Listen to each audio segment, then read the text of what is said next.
Hey guys, so it's been a while since I did an Art Explained. It was when I was still living in France, which was the last Dremel video I did, which has actually gotten a really surprising amount of views, which is awesome, and is thinking maybe I should start doing more Art Explains again if people really are enjoying them, or if it was because I was using a Dremel that it's gotten so many views. So this one I'm going to do something not so complicated. As I've been making up my portfolios to leave at tattoo studios when I'm going to looking for an apprenticeship or a job or anything available at a shop, I've been making these little these little boxes. I showed them in another video, but they're like this, and they have artwork inside of them, and I'll leave behind so that they don't forget me, or if they want to take some more time to look at my work, they can. So in this video I'm showing you how I made those, so I'll explain it throughout the video, and then I'm also using a new tool that I found that I got at Michael's with one of their 40 or 50% off coupons. Anyway, it's this guy. So it is a We Are Memory Keeper 123 punch board. So it makes envelopes, bows, and small boxes. And I was really curious as to what the envelopes could bring to my envelope making, since this is a template I had just created and that I measure out the paper and then cut freehand with an X-Acto for each one. This one you cut to the specifications, make scoring lines and punch marks and everything, and it's interesting. I do think there's a place for it with my work, and especially with packaging, which is cool. So it is not wasted by all means, and it's an interesting tool, and I'll show you how to go through and do those things if you're interested in getting one. So stay tuned, and I hope you enjoy, and I'll see you after the video. So this is just my paper. It is a gold sort of cardstock that I got from Michael's. I'm just going to be measuring out the paper size I need to then lay on top my template to hand cut my portfolio envelopes. These envelopes have an area of I think about 0.5 centimeters or so to make space to hold all of the artwork that I put inside of it. So it's not a flat envelope, it's got a bit of a largeness to it so that it can hold everything it needs to hold.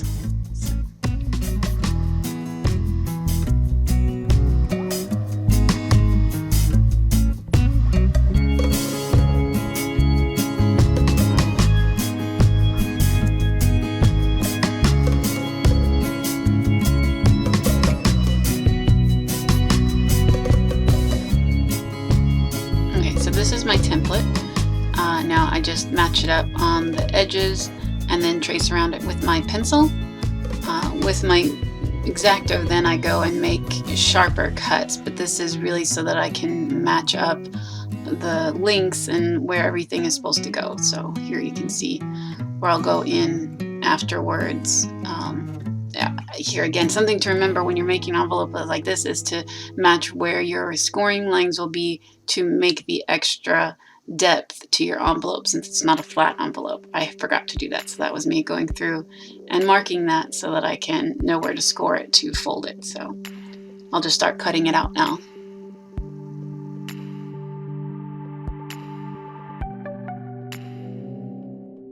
All in all, when I looked at the clock, this whole process takes about 10 to 15 minutes. I think it can go a little faster once I'm in the groove of it, but when you're just picking it up after having not done it for a little while, you know, there's a little bit to do to remind yourself in what order to make the cut so things don't fall apart, or you don't cut away an area that has a measurement that you need before you intend to get rid of it. So all in all, about 10 to 15 minutes to make one envelope, I think is pretty, well, it's not exactly reasonable, but that's what I come up with.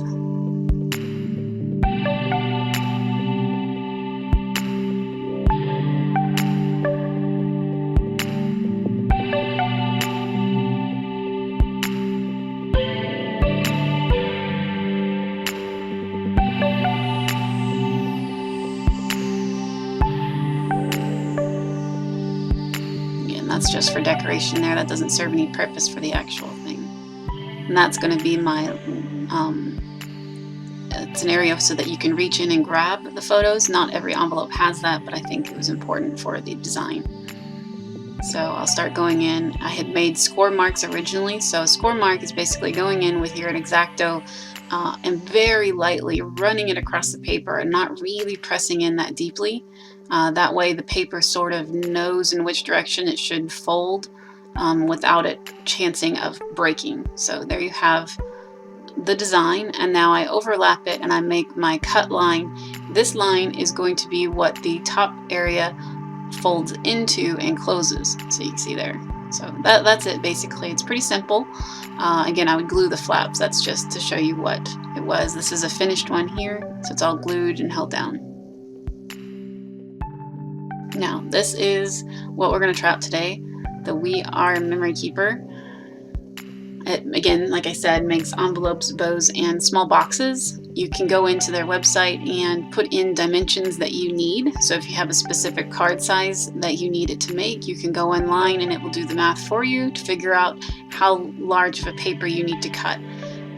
Something to keep in mind is that it works with squares. So there do seem to be some limits as to the envelopes that you can make, and again, they can't get too large either because the machine just can't handle that. So it does have limitations, but it also, I think, gives you a base that you could easily grow and make the exact design you need. It comes with a score there, and then it has all those punches in the back. That's what that area there is, the button. So again, there's the measurements as a flipped thing that has all the measurements on it, centimeters and inches.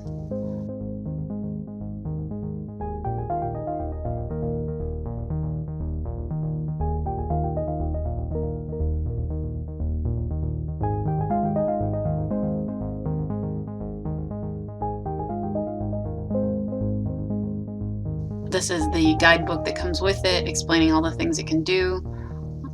Again, there it shows sort of what I was doing with mine, is that it has area for a large amount of papers to go inside the envelope.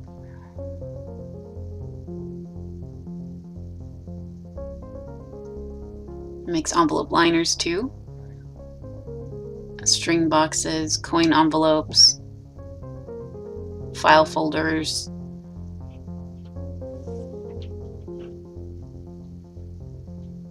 So I'll just start measuring out the square that I decided to make for my first envelope to try out the size to fit something that I was needing. So just gonna give it a try.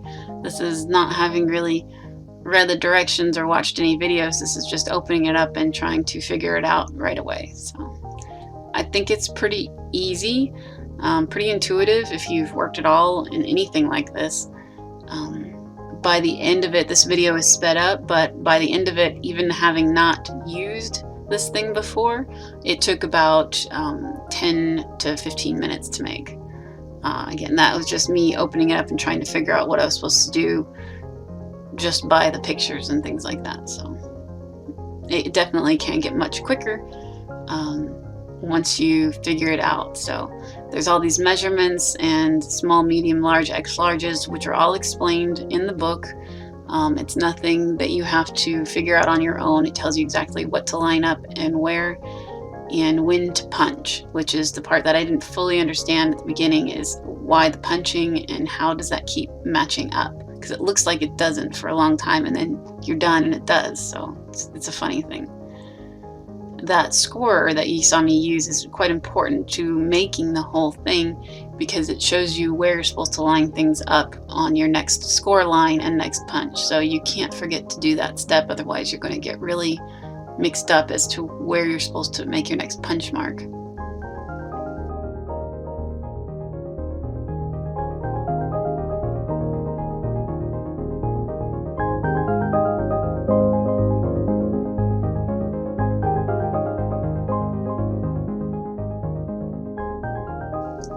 And it also rounds off corners and things like that as well, so kind of cool.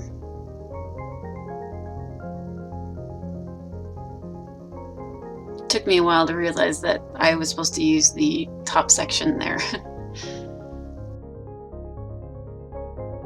So now everything looks pretty nice.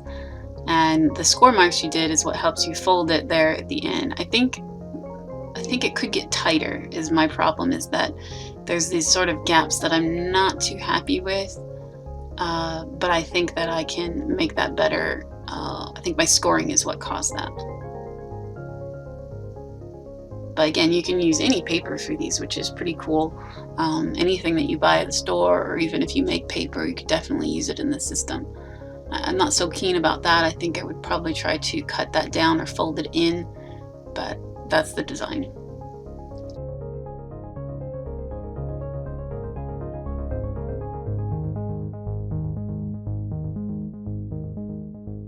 Now we're going to go on to making bows. So I'm going to quickly just cut out the strips that I need, and then we'll move on.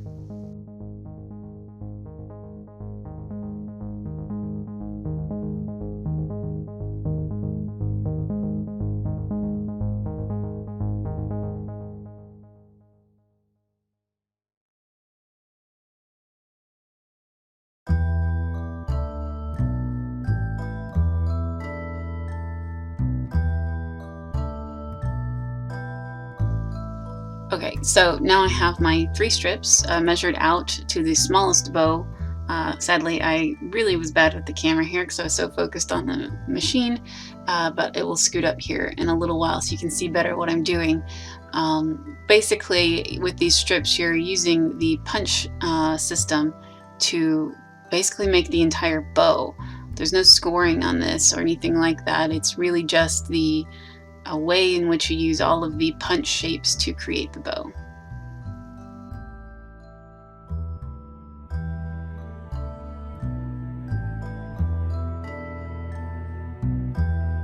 So you'll see me be a little confused here because I don't quite understand where things are supposed to be lining up to be punched. If it's supposed to be on the sides or not. It didn't quite look right for a while. But again, that's part's going to be flipped in, so I don't think it's quite so critical. I went ahead and went with it because I just, wanted to see how bad I could mess it up in my first try.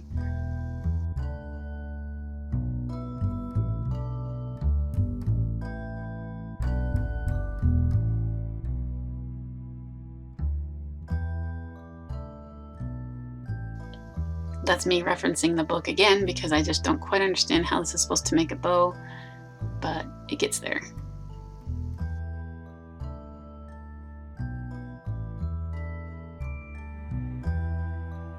So the part with bending the paper to get the hoops of the bow, it's not perfect. It really depends on the kind of paper you have. And then that little section there is what holds it all down. So then you would just glue that all together and you'd have your little paper bow, which is super quick. And if you just need a quick bow for something offhand, it's great. I don't see myself making a ton of them in advance and just keeping them around, but for certain projects or gifts, it's a quick option. You don't have to go buy those expensive bows at stores and stuff.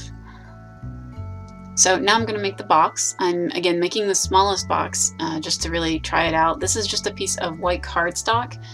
It might be a little too thick. I wasn't especially happy with my outcome, but you'll see here that it's a little wonky. But for my first try, I think that it's decent. I would try another paper next time, I think.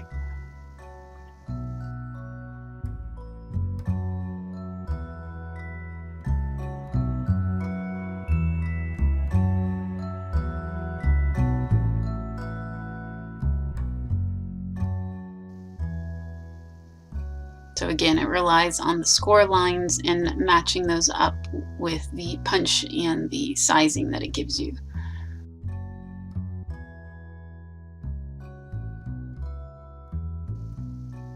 Again, this is just me looking at the directions and trying to figure this out. I didn't have any prior knowledge of how this box was going to be put together. So if you're confused at this point, don't worry, you're not alone. It was confusing for me at first too, because I'm not big on box construction.